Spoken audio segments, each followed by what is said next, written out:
ဒီဖြစ်ကအေရှင်တယောက်ဖြစ်တဲ့ဂိုင်လီဟာပြီးခဲ့တဲ့ရက်ပိုင်းကနေ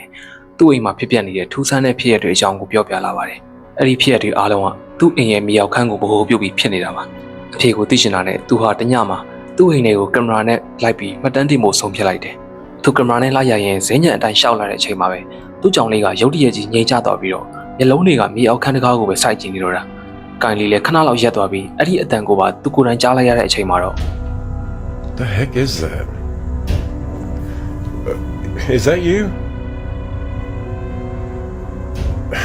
What the heck is that? I guess that wasn't you, was it? We're doing this again.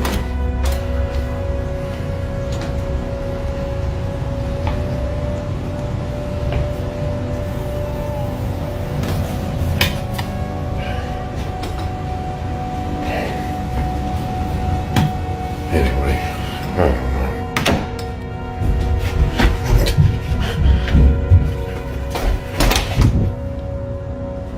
အောက်ထပ်စီကနေပုံမှန်မဟုတ်တဲ့တရားရောက်ကတကားကိုခပ်ပပလေးခောက်နေတယ်လို့အတန်ထွက်လာတာပါ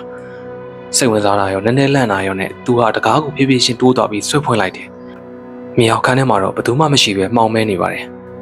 နောက်ပိုင်းအဲ့ဒီညမှာနေပဲထက်ကိုးပေါ်ကနေအတန်တွေထပ်ပြီးကြားပြန်ပါတယ် All right, for any of y'all who don't believe that this is real, then I'm just making it up. I'm about to prove it to you.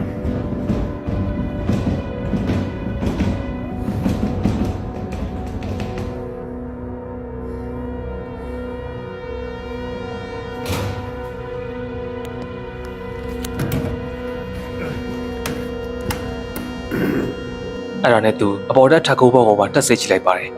တကူရှိနေမလားလို့မျောလင့်ထားပေမဲ့ထက်ကိုးပေါ်မှာလည်းဘာတစ်ခုမှရှိမနေတာပါအဲ့ဒါဆိုရင်အဲ့ဒီအတန်တွေကဘယ်ကထွက်လာတာလဲနာနာဘဝတွေကအကိုင်းလီကိုသတိထားမိအောင်တမဲလုံနေတာလားခမားတို့ကဘယ်လိုထင်လဲဗျနံပါတ်1ဗီဒီယိုလေးကိုမကြည့်ရင်ကျွန်တော်ရဲ့ channel လေးကို subscribe လေးလုပ်ပေးခဲ့ပါအောင်နော်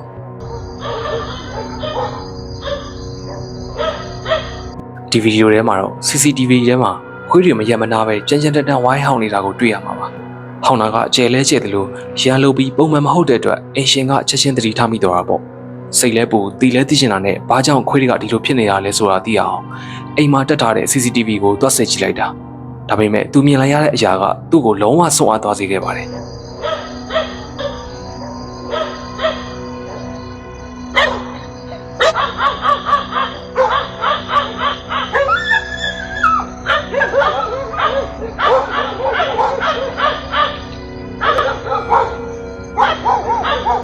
CCTV ထဲမှာကြည့်လိုက်တော့အိမ်ပြင်ဘက်မှာထူးဆန်းပြီးကြောက်စရာကောင်းတဲ့အရင်မဲကြီးတစ်ခုလှုပ်ရှားနေတာပါ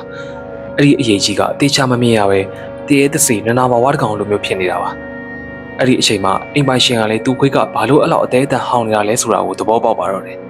အဲ့ဒီအရေးကြီးကအိမ်သားမှာခဏလောက်ရှောက်သွားနေပြီးမှကင်မရာကွယ်တဲ့ဘက်ကိုပျောက်သွားတာဒီနေ့ထိတော့အဲ့ဒီ CCTV ကင်မရာထဲမှာတကယ်ကိုဘာကိုပဲရိုက်မိခဲ့တာလဲဆိုတာကိုတော့ဘယ်သူမှမသိကြသေးပါဘူး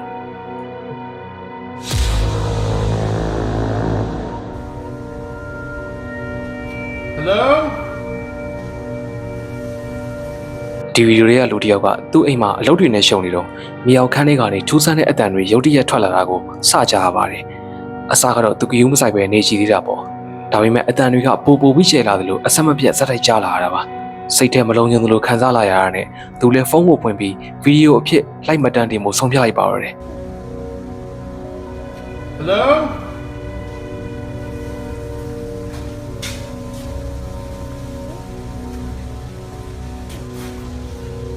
Hello?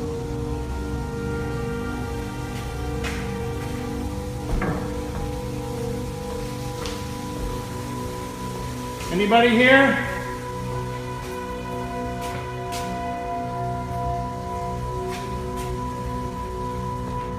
Hello?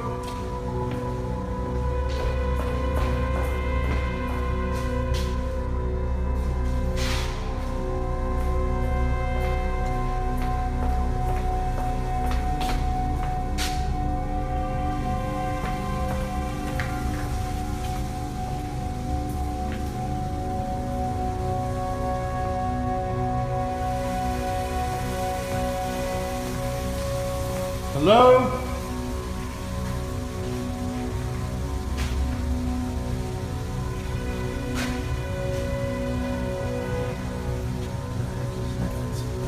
Hello?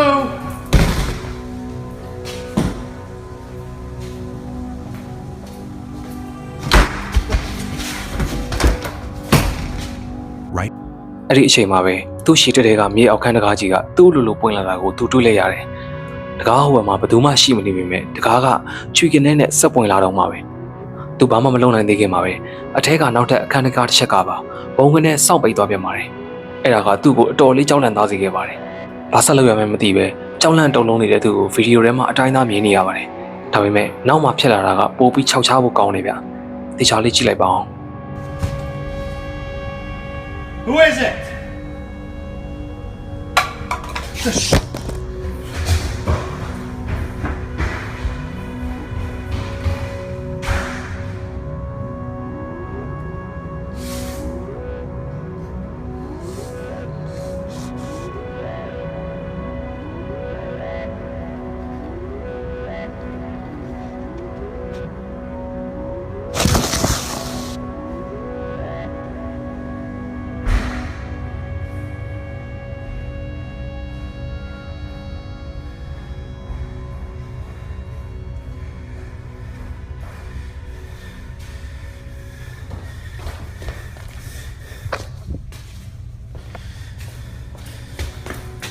ခဏအကြာမှနေမြေအောက်ခန်းမီးတွေချက်ချင်းပိတ်သွားပြီးအပေါင်တီးဖြစ်သွားပါတယ်။သူလည်းကြောက်လန့်နေကြနဲ့လှည့်ပြေးသွားတဲ့အချိန်ဖုန်းကအဲ့ဒီနေရာမှာပဲလွတ်ကျကျန်းနေခဲ့ပါတယ်။အဲ့ဒီနောက်ဖုန်းကဗီဒီယိုဆက်ရိုက်နေပါတယ်။စက္ကန့်ပိုင်းလောက်ကြာပြီးတော့ကျန်းမြင့်မောကဖုန်းကသူ့အလိုလိုရွှေ့သွားပြီးတယောက်ယောက်တွန်းထုတ်လိုက်သလိုခါရမ်းသွားပါတယ်။အဲ့ဒီတော့ခမားတို့ကဘယ်လိုထင်လဲ။ဒါမမြင်ရတဲ့ဝိညာဉ်တစ်ခုကသူ့ကိုလာနောက်ရှက်နေရလား။ဒါမှမဟုတ်အခြားအရာတစ်ခုခုများရှိနေမလား။အဆုံးထိကြည့်ရှုနာဆင်ပေးတာကျေးဇူးတင်ပါတယ်။နောက်ဗီဒီယိုတွေမှာပြန်တွေ့ရအောင်နော်။